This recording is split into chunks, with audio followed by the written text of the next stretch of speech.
Hello friends, नमस्कार। आज अमावस्या है। पितरों को खुश करने का दिन, साल का ये पहली अमावस्या है और इस दिन मैं आपको 3 उपाय बताऊंगा जो आपको करने हैं जिससे आपके पितृ प्रसन्न होंगे। तो चलिए शुरू करते हैं आज का वीडियो। तो जैसा कि आप जानते हैं, अमावस्या के दिन पितरों को खुश किया जाता है। अमावस्या का दिन मतलब सूर्य चंद्र की युति। सूर्य और चंद्र जब साथ में एक ही राशि में होते हैं तब अमावस्या का योग आता है। और हमारे हिंदू शास्त्र में अमावस्या का काफ़ी महत्व इसलिए भी है क्योंकि उसी दिन, अमावस्या के दिन, पितरों की शांति के लिए उपाय किए जाते हैं। जिसकी कुंडली में पितृदोष होता है वो ज़्यादातर, उनके जो लक्षण हैं वो मैं आपको बताता हूँ। क्या आपके कुंडली में भी या आपके कुंडली में पितृदोष है कि नहीं, वो आपको इस तरह से पता चलेगा जो आपको मैं लक्षण बताता हूँ। अगर आपके घर में कितने भी पैसा घर में आता है लेकिन आप उस पैसे का तुरंत व्यय हो जाता है, आपके पास पैसे बचते नहीं हैं, इसका मतलब आपको पितृदोष है। अगर आपके घर के अंदर रोज नित्य नए झगड़े होते हैं, बिना वजह एक दूसरे से जो झगड़े होने चालू हो जाते, तो इसका मतलब है आपके घर में किसी को पितृदोष है। अगर आपके बच्चे जो है, उम्र उनकी हो चुकी है मगर किसी भी वजह से उनकी शादी की बात आती है मगर रुक जाती है, किसी भी वजह से शादी नहीं हो पाती, मंगनी होती है फिर टूट जाती है, रिश्ता आता है फिर नहीं आता। इन शॉर्ट, अगर आपके बच्चे बड़े हो गए लेकिन उनकी शादी ब्याह नहीं हो रहा है तो इसका मतलब ये है कि आपके घर में किसी को पितृदोष है। अगर आपके घर में गुरु कंकास है, सगे संबंधी के साथ आपकी अनबन है, कुटुंब में अशांति है, इसका मतलब है आपके घर में पितृदोष है।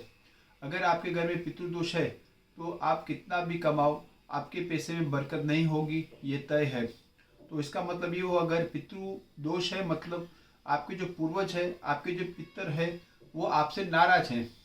तो अमावस्या का दिन एक ऐसा दिन आता है जिस दिन हमें ये मौका मिलता है कि हम पितरों को खुश करें। तो पितरों को अगर हम खुश करेंगे तो पितृ प्रसन्न होकर हमें आशीर्वाद देंगे। अगर पितरों का आशीर्वाद रहेगा हमारे सर के ऊपर तो हमारे घर के अंदर क्या होगी, सुख शांति रहेगी।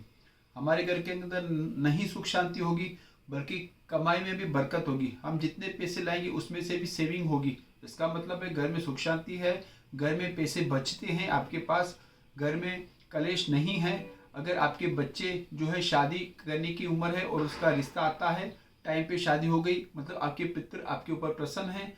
अगर आपके बच्चे की शादी हो गई और शादी के बाद उसको अगर संतान नहीं हो रही है तो इसका मतलब ये पितृदोष के ये लक्षण है कि उसमें किसी को भी पितृदोष है, पति को या पत्नी को।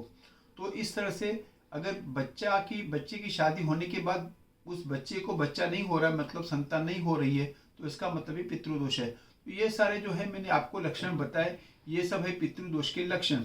अगर वैसे देखा जाए तो कुंडली के अंदर पंचम भाव में अगर राहु है तो उसका मतलब आपको पितृदोष है। सूर्य के साथ राहु है तो आपका मतलब पितृदोष है। शनि की तीसरी तिरछी दृष्टि जो है वो सूर्य के ऊपर है तो इसका मतलब आपको पितृदोष है। तो ये सारे पितृदोष के लक्षण हैं। और जो लक्षण अगर आपको कुंडली में समझ नहीं आए तो अगर आप ये जो मैंने आपको बताया, ये इंसिडेंट्स आपके घर में हो रहे हैं या आपके साथ हो रहे हैं, मतलब नौकरी में बढ़ोतरी नहीं मिली, नौकरी में आपको प्रमोशन नहीं मिला, आपको कितना भी काम करते हो नौकरी पे लेकिन आपको जस्ट नहीं मिल रहा, बल्कि अब जस्ट मिल रहा है कि आप कुछ काम करते नहीं हो, आपका प्रमोशन ड्यू है लेकिन आपको प्रमोशन नहीं मिल रहा है, आपको अच्छी तरह से अच्छी जगह पे पोस्टिंग नहीं हो रही है, आपके बिजनेस में भी बरकत नहीं है, आप कितना भी मेहनत करते हो, ईमानदार से करते हो, लेकिन आपको बिजनेस में बरकत नहीं है। तो ये सब क्या है, ये सब पितृदोष के लक्षण हैं कि आपके पितृ आपसे नाराज हैं। आपके पितृ जब आपसे नाराज होते तो ये सारी चीज़ें आपसे घटनाएं होती रहती है। तो हमारा काम क्या है कि साल में, जैसे ये नए साल की पहली अमावस्या का दिन है, तो आप कम से कम ऐसे काम कीजिए कि जिसकी वजह से आपके पितृ आपसे खुश हो। आपके पितृ आपसे खुश होंगे तो वो आपको आशीर्वाद देंगे। अगर वो आपको आशीर्वाद देंगे तो आपके ये सारे जो भी प्रॉब्लम्स हैं वो सब सॉल्व हो जाएगी। ये मैं आपको लिख के देता हूँ। तो इसीलिए आप पितरों को खुश करने की कोशिश अमावस्या के दिन कीजिए। तो मैं ये कहूँगा कि जो पीपल का जो पेड़ है वो किसी भी आपके घर के नज़दीक जो भी मंदिर है उसके पास जो पीपल का पेड़ है जहाँ पे पूजा होती हो, ऐसे जबकि सोसाइटी में जैसे निकल गया पीपल का पेड़, आपने उसके ऊपर जल चढ़ाया वो नहीं, लेकिन जहाँ महादेव का मंदिर है ज़्यादातर वहाँ पे पीपल का पेड़ होता है। तो वहाँ पे जाके आप पीपल के पेड़ पे जाके पीपल के पेड़ है वहाँ जाके आप तांबे के लोटे के अंदर उसको जल चढ़ाएं। जल चढ़ाएं और जल चढ़ाने के बाद प्रदक्षिणा कीजिए उस वृक्ष की, और आप उस पीपल के देवता को आप ये बोलिए कि भाई हे पीपल देवता, हमारे समस्त पितरों की आत्मा को शांति मिले, ऐसा हमारे पे उपकार करना। अगर आप ऐसा बोलते हो तो पितर आपके ऊपर खुश हो जाते हैं और वो पितर खुश होकर आपको आशीर्वाद देंगे और आपकी सारी इच्छाएं पूरी हो जाएगी। तो ये तो पहला था, पीपल के वृक्ष के ऊपर आप जल चढ़ाए। एक दूसरा जो उपाय मैं आपको बता रहा हूँ, वो दूसरा उपाय ये है कि आप उसी दिन दान करें। आप सफ़ेद वस्तु का दान करें। सफ़ेद वस्तु में जैसे कि आता है कि सारे आप चावल जो है सफ़ेद है वो आप दान कर सकते हो, घी दान कर सकते हो, फिर ये मूंग है वो दान कर सकते हो। तो ये सारे जो ग्रोसरी है वो सब मिला के आप किसी ब्राह्मण को दान कीजिए, या फिर किसी गरीब जिसको ज़रूरत हो, ज़रूरतमंद गरीब को आप दान कीजिए, तो उनका आशीर्वाद मिलेगा, पितर आपसे खुश होंगे और आपको आशीर्वाद देंगे। तीसरा जो उपाय है वो एक तर्पण का होता है। तो आप पितरों को तर्पण दे सकते हो। अगर आप पितरों को तर्पण नहीं दे सकते हो तो आपका जो भी कर्मकांडी ब्राह्मण है उनसे आप गुजारिश कीजिए और पितरों को आप तर्पण कीजिए। ऐसा तर्पण करने से भी पितरों की आत्मा को शांति मिलती है, वो आपको आशीर्वाद देते हैं और इसकी वजह से आपके सारे जो काम नहीं बनते थे वो बनने शुरू हो जाएंगे। तो मेरी तो आपसे ये गुंजाइश है, जैसे कि मैंने पहले भी आपको कई बार बताया है कि जो ज्योतिष है और एक विज्ञान है, ज्योतिष एक विज्ञान है। ज्योतिष और विज्ञान होने के बावजूद इसमें जो कुंडली में जो ग्रह बनते हैं वो ग्रह हमें मार्गदर्शन देने का काम करते हैं।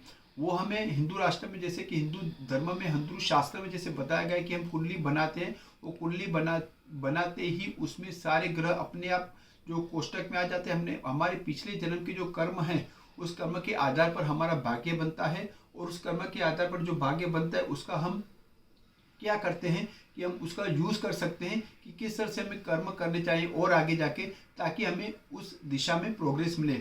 जैसे कि बिजनेस करना है नहीं करना है, नौकरी का योग है, वो कौन बताएगा? कुंडली से ही पता चलेगा। आपको कुंडली में नौकरी का योग है और आप बिजनेस कर रहे हो तो 100% आपको घाटा होगा और आपको बाद में पैसे आपके गंवा के आपको फिर से वो करना पड़ेगा।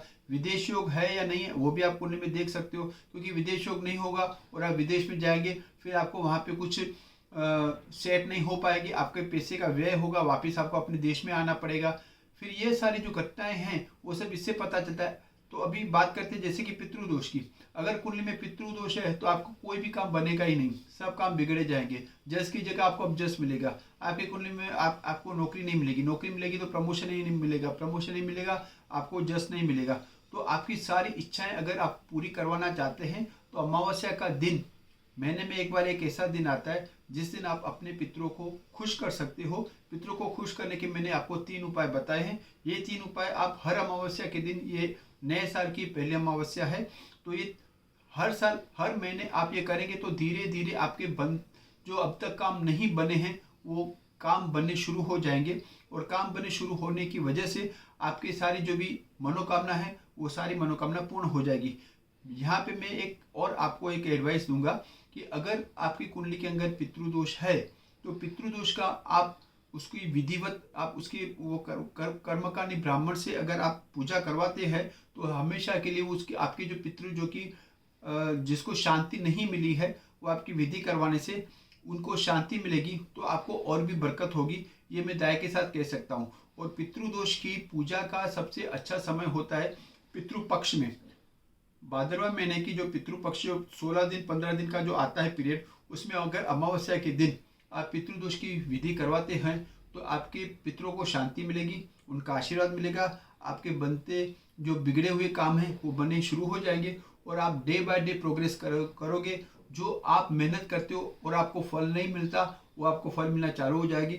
आपके बच्चे बड़े हो गए, उम्र हो चुके लेकिन उनकी शादी नहीं हो रही तो उनकी शादी होगी।